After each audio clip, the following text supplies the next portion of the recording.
Vamos, irmãos, abrir em Atos, capítulo 11.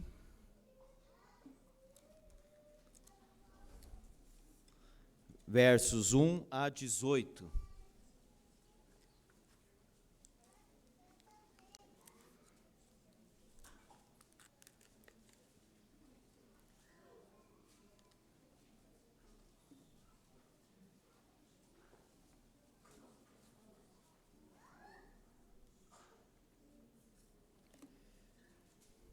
Atos 11, 1 a 18.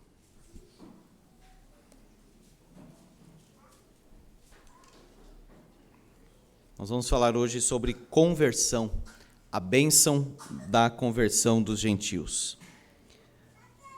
Atos 11, acompanhem por favor a leitura, até o versículo 18. Chegou ao conhecimento dos apóstolos e dos irmãos que estavam na Judéia que também os gentios haviam recebido a palavra de Deus. Quando Pedro subiu a Jerusalém, os que eram da circuncisão o arguíram, dizendo: Entraste em casa de homens incircuncisos e comeste com eles. Então Pedro passou a fazer-lhes uma exposição por ordem, dizendo: Eu estava na cidade de Jope orando, e num êxtase tive uma visão em que observei descer um objeto como se fosse um grande lençol, debaixo do céu pelas quatro pontas, e vindo até perto de mim. E, fitando para dentro dele os olhos, vi quadrúpedes da terra, feras, répteis e aves do céu. Ouvi também uma voz que me dizia: Levanta-te, Pedro, mata e come. Ao que eu respondi: De modo nenhum, Senhor, que jamais entrou em minha boca qualquer coisa comum ou imunda. Segunda vez falou a voz do céu: Ao que Deus purificou, não consideres comum. Isto sucedeu por 3 vezes, e de novo tudo se recolheu para o céu. E eis que na mesma hora pararam junto da casa em que estávamos 3 homens, enviados de Cesareia para se encontrarem comigo. Então o Espírito me disse que eu fosse com eles, sem hesitar. Foram comigo também estes 6 irmãos, e entramos na casa daquele homem. E ele nos contou como vira o anjo em pé em sua casa e que lhe dissera: Envia a Jope e manda chamar Simão, por sobrenome Pedro, o qual te dirá palavras mediante as quais serás salvo, tu e toda a tua casa. Quando, porém, comecei a falar, caiu o Espírito Santo sobre eles, como também sobre nós, no princípio. Então me lembrei da palavra do Senhor quando disse: João, na verdade, batizou com água, mas vós sereis batizados com o Espírito Santo. Pois se Deus lhes concedeu o mesmo dom que a nós nos outorgou, quando cremos no Senhor Jesus, quem era eu para que pudesse resistir a Deus? E ouvindo eles estas coisas, apaziguaram-se e glorificaram a Deus, dizendo: Logo, também aos gentios foi por Deus concedido o arrependimento para a vida. Amém.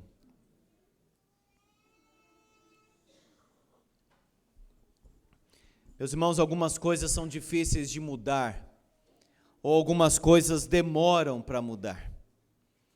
Os apóstolos, os discípulos não entenderam rapidamente o que o Senhor Jesus quis dizer com o que contamina o homem não é o que entra, o que sai. Eles não entenderam também o plano e o propósito maior de Deus para alcançar os gentios. Nesse momento da história da redenção, era difícil para os judeus entenderem que Deus queria salvar os gentios, ir para além, para fora de Jerusalém. Deus então estava convencendo e trabalhando no coração de Pedro, dos apóstolos, dos irmãos, dos da circuncisão, para que eles entendessem que Deus estava salvando os gentios, que Deus estava agora olhando para aqueles que também não eram judeus. Em Atos 10, nós temos a conversão de Cornélio. Em Atos 11, nós temos a aceitação de Cornélio na igreja. Cornélio, os irmãos devem se lembrar, apesar de já faz alguns domingos, ele era um oficial romano, um alto oficial do império, um homem muito dedicado a Deus, muito fervoroso, orava, dava esmolas, era temente a Deus, e ele teve então um discernimento, uma visão, uma revelação para chamar Pedro. Pedro vai ao seu encontro, prega a palavra e o homem é salvo. O problema estava neste fato, neste ponto. Pedro, judeu, entrou na casa de Cornélio, e diz aqui o texto, que ele entrou e comeu com eles. Entraste em casa de homens incircuncisos e comeste com eles. É o que eu falei hoje lá na casa de acolhimento, que as pessoas criticavam Jesus por ele se sentar com publicanos e pecadores. Mas o fato é que Jesus se sentaria com qualquer pessoa que tivesse interesse ou interessada no Evangelho. Mas foi um escândalo porque Jesus entrou na casa dos gentios, de homens incircuncisos. Não chegavam nem perto destes homens. Se consideravam mais espirituais do que os outros,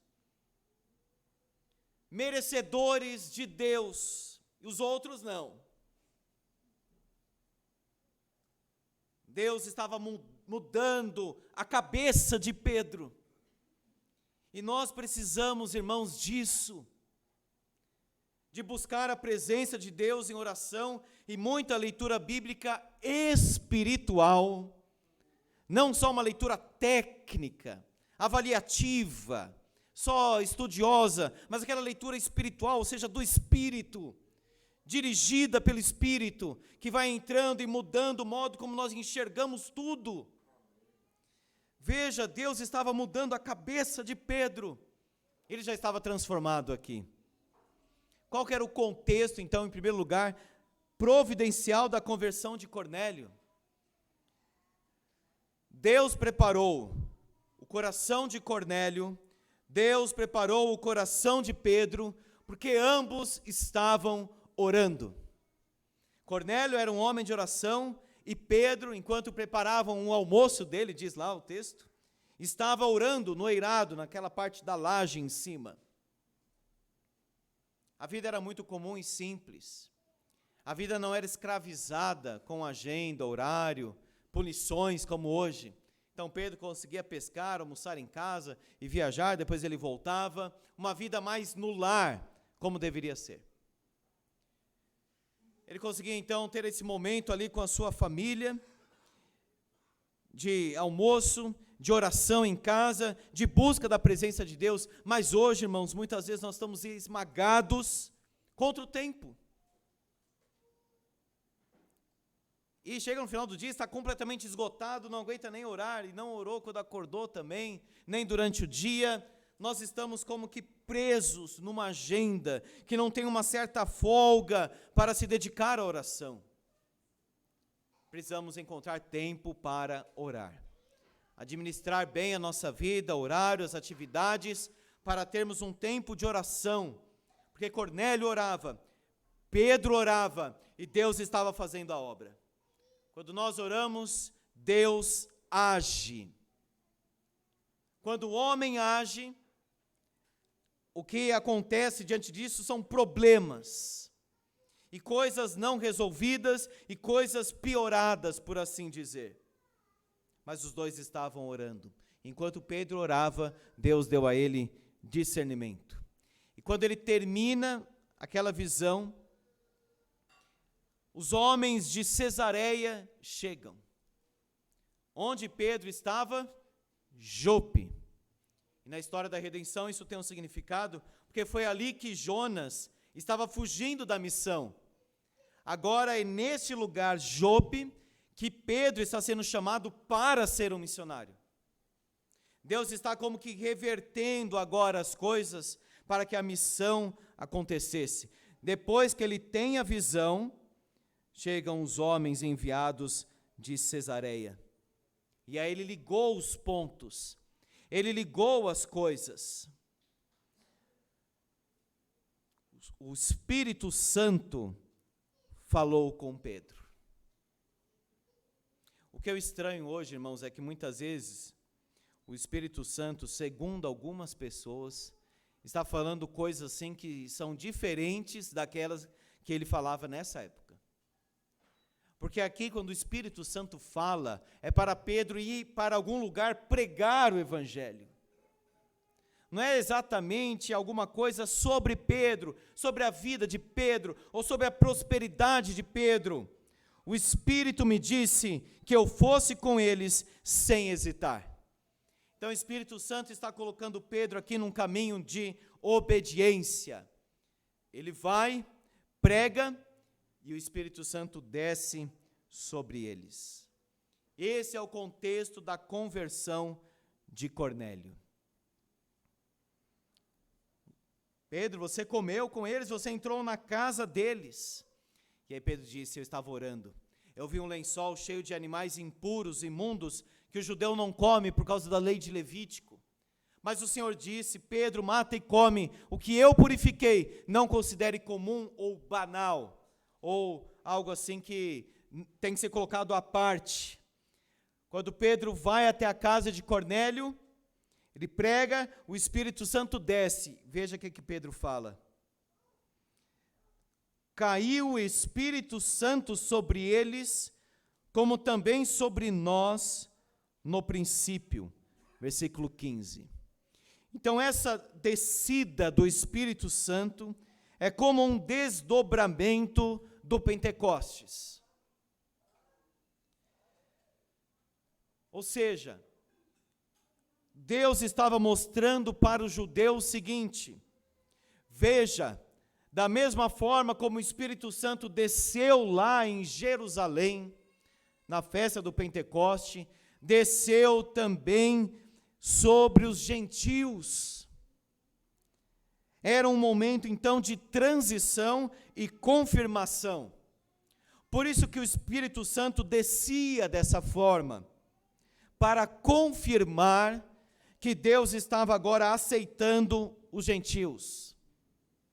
Não tem por que hoje esperar um segundo batismo do Espírito Santo, porque nessa época o Espírito Santo desceu sobre as pessoas, digamos assim, num segundo momento, para que os judeus vissem que Deus estava aceitando também os gentios.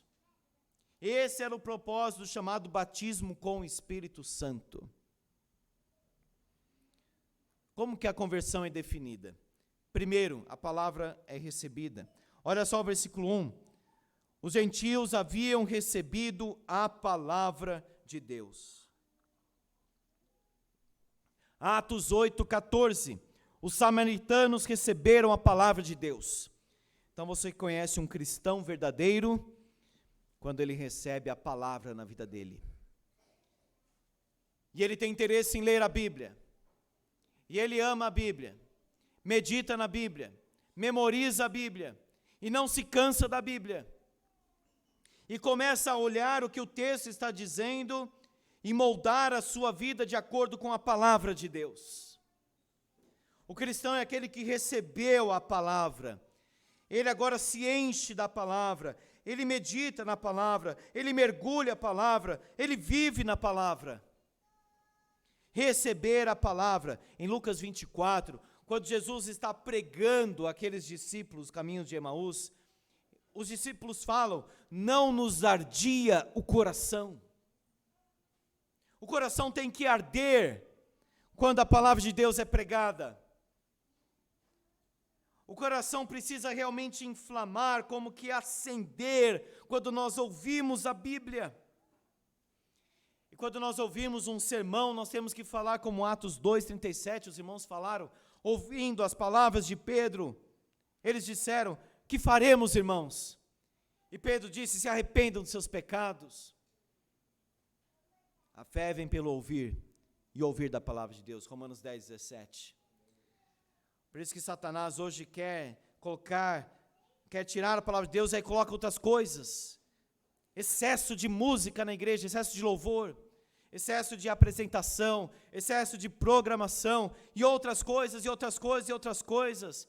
E às vezes chega para o pregador da noite, convidado, como já fizeram comigo uma vez, e fala assim: olha, você tem 10 minutos para pregar, 15 minutos para pregar, porque o povo assim já está agitado, já foram 2 horas. Qual que é o lugar da palavra no culto e na minha vida? Precisa ser, meus irmãos, central. Antes os evangélicos, não digo só os presbiterianos, os evangélicos de modo geral, eram conhecidos como o povo da Bíblia. Você saía domingo de manhã indo para uma escola dominical e você encontrava muitos crentes assim com a Bíblia embaixo do braço, indo para a igreja, cantando louvores e evangelizando as pessoas. O povo da Bíblia. Então a conversão é definida como receber a palavra. Segundo, a conversão é definida como arrependimento para a vida. Olha o versículo 18.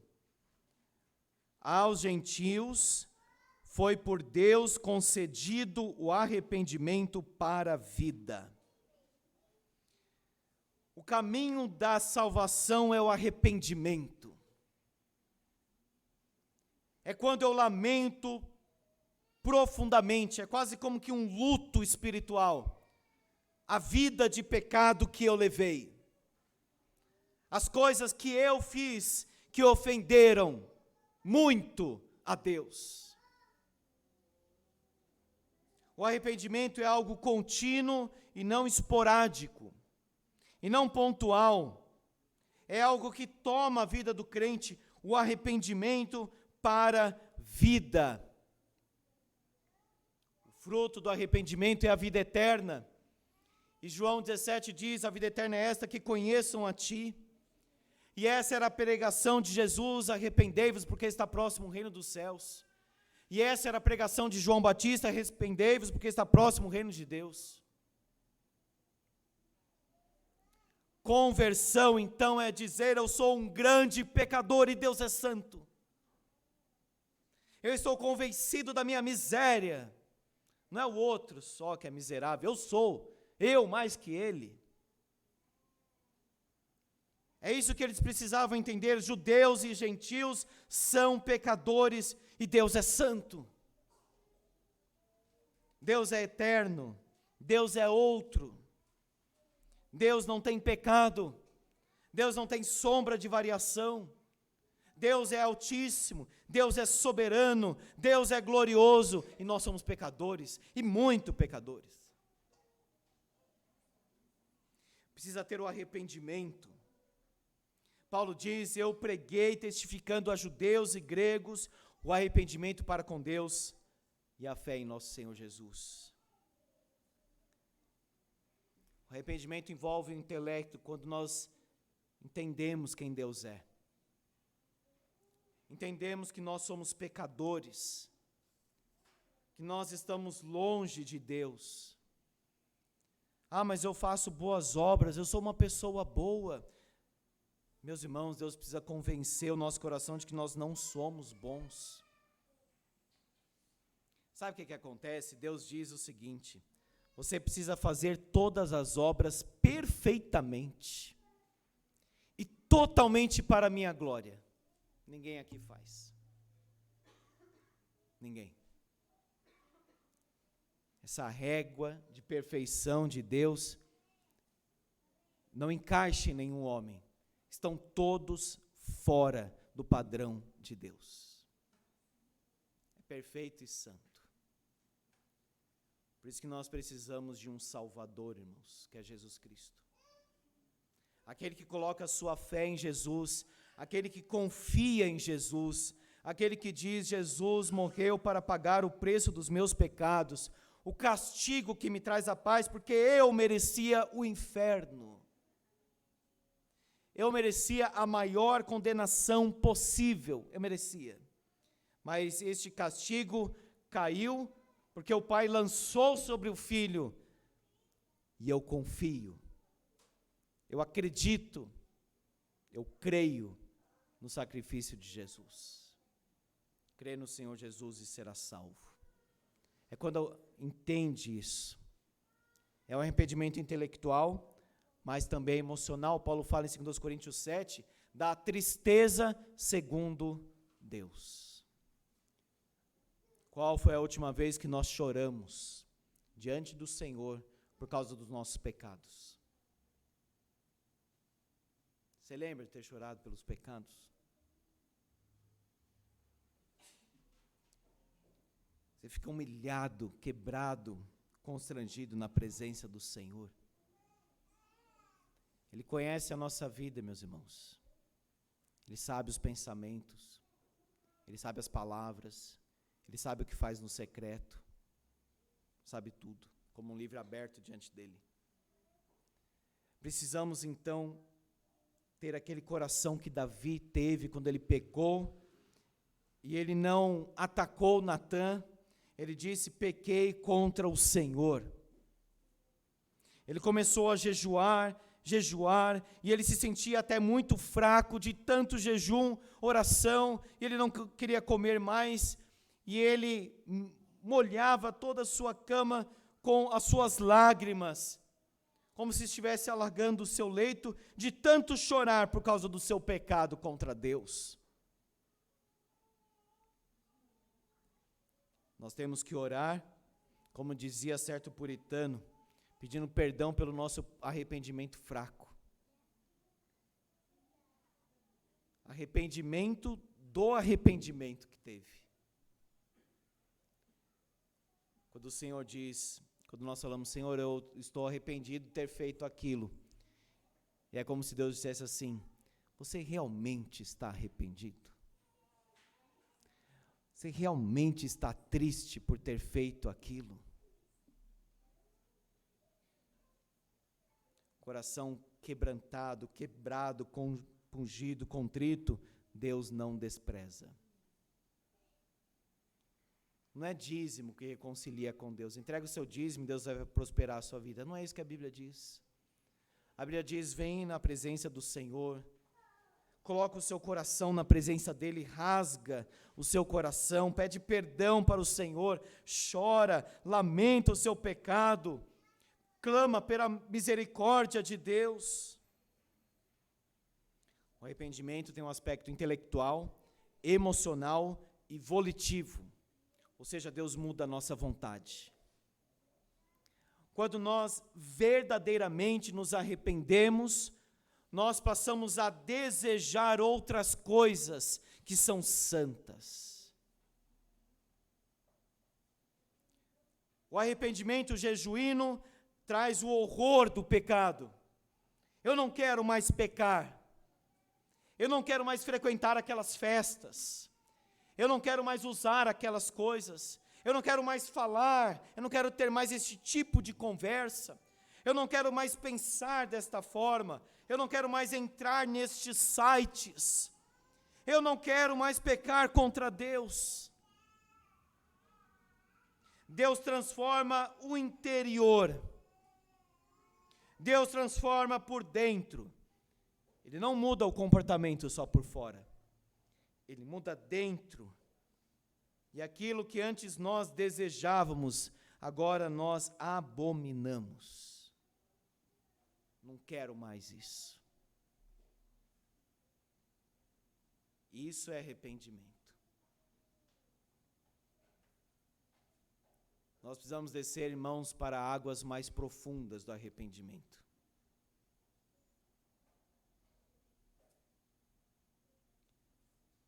Intelectual, emocional e a vontade. Deus já mudou a nossa vontade.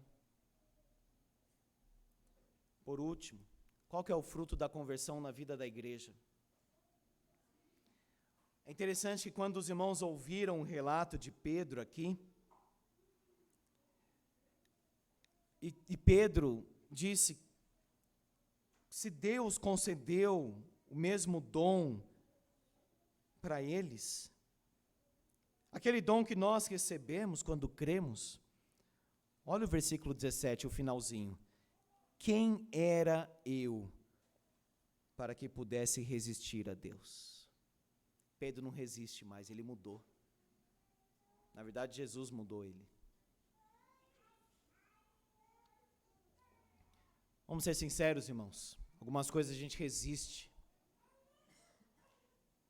Algo que Deus já mostrou e a gente insiste em não fazer. Deus já tinha falado com Pedro, Deus já tinha falado com os irmãos, e agora Pedro diz, diante disso, meus irmãos, quem era eu para resistir a Deus? Por que o homem resiste a Deus? Não resista. Se dobre diante de Deus e diga a Deus, agora eu sou o teu servo de verdade.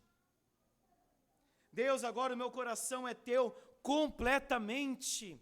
Eu não quero mais resistir. Aquele autor das Crônicas de Nárnia, C.S. Lewis, na sua biografia, ele conta muito sobre os modos de resistir a Deus. E ele dizia, eu resistia muito a Deus, mas chega uma hora que Deus vence. Paulo estava lutando contra os aguilhões, aquelas pontadas, aquelas cabeçadas que ele dava. E Pedro também estava resistindo, os judeus resistindo. Agora Deus prevalece e mostra para eles, aceitem os gentios. Não sejam hipócritas, ignorantes, separatistas, orgulhosos. Vão para Samaria, vão para Galileia, vão para Atenas pregar para os filósofos. Paulo vai para Roma. Quem era eu para resistir a Deus? Meu irmão, não resista. Não resista. Deus disse, o homem tem que ser assim, seja este homem. Deus disse, a mulher tem que ser assim, seja essa mulher. Deus disse para você, filho, criança, seja assim, obedeça. Não resista, querendo a desobediência. Desobediência.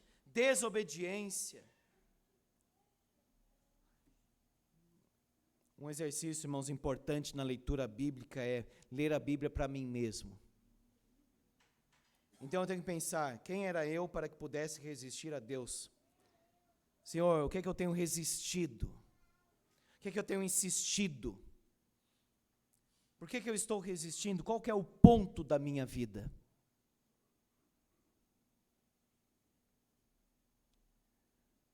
Olha o versículo 18, irmãos. Ouvindo eles estas coisas, apaziguaram-se. Ficou tudo em paz.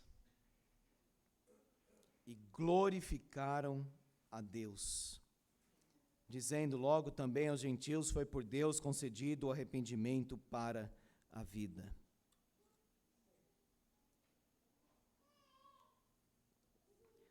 Quando nós temos uma conversão, diante da conversão de Cornélio, nós encontramos aqui paz na igreja. Os crentes devem ser pacificadores e não agitadores, levantando confusão, trazendo confusão, ou buscando um caminho que é um caminho de perturbação da ordem. E Paulo diz, a casa de Deus não tem confusão, desordem. Por isso que Paulo dizia para que as mulheres perguntassem em casa para o marido, porque na igreja de Corinto, as mulheres estavam perturbando o culto, questionando os pecadores. Deveriam perguntar em casa para o marido, e aí Paulo diz assim, porque a casa de Deus não é lugar de confusão. Aqui, meus irmãos, diante da obra de Deus, da ação do Espírito Santo, eles viram o Senhor agindo, paz. Segundo, glorificação a Deus. Apaziguaram-se e glorificaram a Deus. A festa no céu quando o pecador se arrepende. O apóstolo Paulo disse, as pessoas glorificavam a Deus a meu respeito, quando viam o que Deus estava fazendo na minha vida. O primeiro fruto é paz na igreja. O segundo é glória a Deus. Amados irmãos, qual é a experiência do Evangelho no nosso coração? O Evangelho está fazendo de Pedro um outro homem. O Evangelho de Cristo está mudando, transformando completamente a cabeça, o coração de Pedro. Quem tem a experiência no coração, precisa ter a proclamação nos lábios. Quando o Evangelho transforma o coração, a pessoa passa a pregar o Evangelho. E Pedro já não está mais amarrado nessas barreiras aqui, religiosas. Agora Pedro está desimpedido para pegar na casa de Cornélio, qualquer pessoa que chamar ele, ele vai. Em qualquer contexto, agora Pedro pregará o Evangelho. Nós não somos chamados para escolher pessoas, irmãos. Dizer eu gosto desse, eu não gosto daquele. É para pregar o Evangelho, é para viver o Evangelho. E se nós experimentarmos o Evangelho na nossa vida, se Jesus realmente entrar no nosso ser completamente, encharcar todo o nosso coração, dominar a nossa vida, nós vamos pregar o Evangelho e nós vamos ver o poder do Evangelho. Quando um Cornélio estiver no nosso caminho e o Senhor converter através da sua vida, as pessoas precisam do Evangelho de Jesus. Tem muita coisa, irmão, vazia nesse mundo que as pessoas estão propagando, proclamando, compartilhando nas redes sociais. Somente o Evangelho de Jesus pode trazer esperança para aquela alma despedaçada, sem Deus, sem esperança, depressiva, arruinada, quebrada. Só o Evangelho de Jesus pode transformar o homem. Que Deus assim nos ajude. Amém. Vamos orar.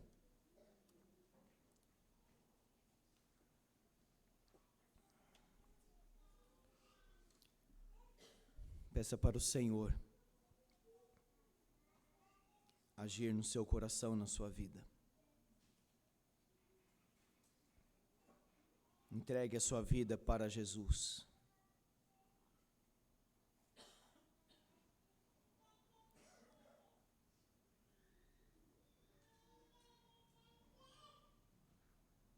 Declare o seu amor por Jesus. Se você ainda não tem Jesus no seu coração, clame por Ele. Chame o Senhor.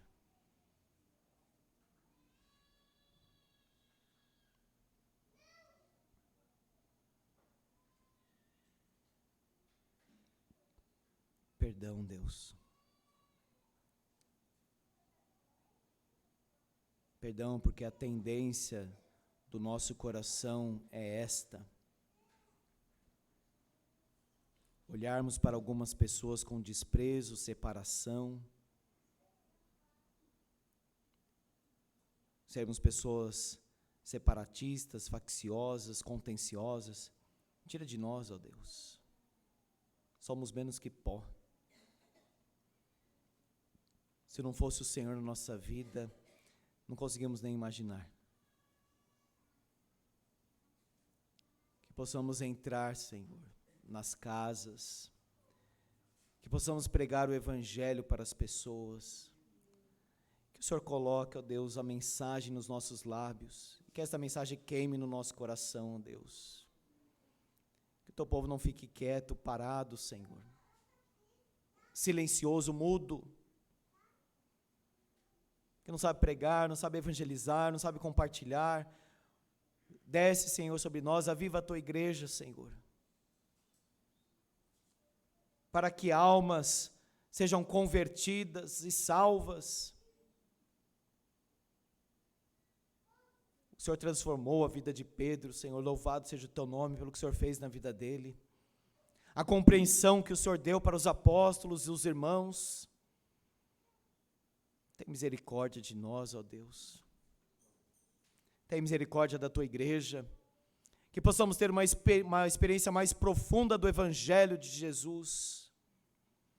Que este evangelho seja proclamado, Senhor, no lar, na vizinhança, na cidade, no mercado, no metrô, na polícia militar, nos hospitais, em qualquer lugar que o Senhor nos enviar, Deus. O fim se aproxima e nós precisamos pregar com urgência. Tem misericórdia de nós, Deus. E obrigado porque Jesus é maravilhoso.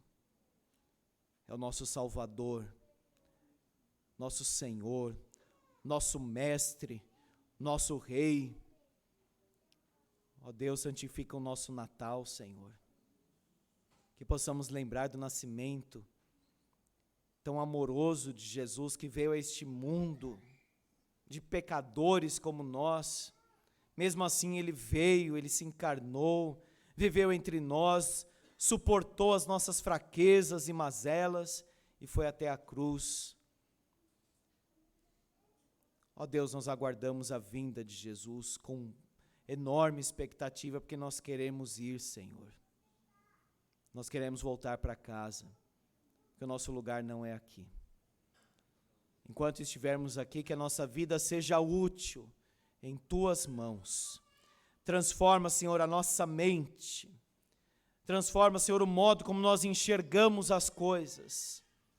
Alcança, Senhor, as profundezas do nosso ser e transforma para a glória do Teu nome, em nome de Jesus. Amém.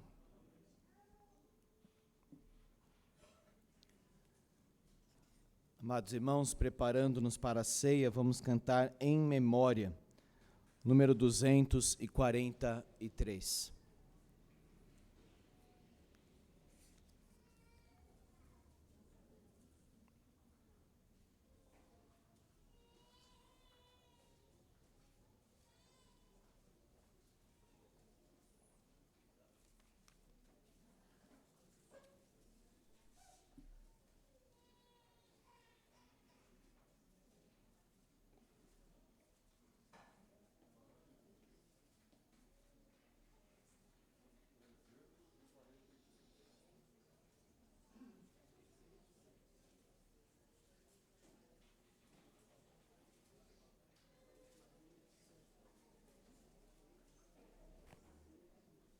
Meus irmãos, saiu errado aqui por alguma razão, o número é 343.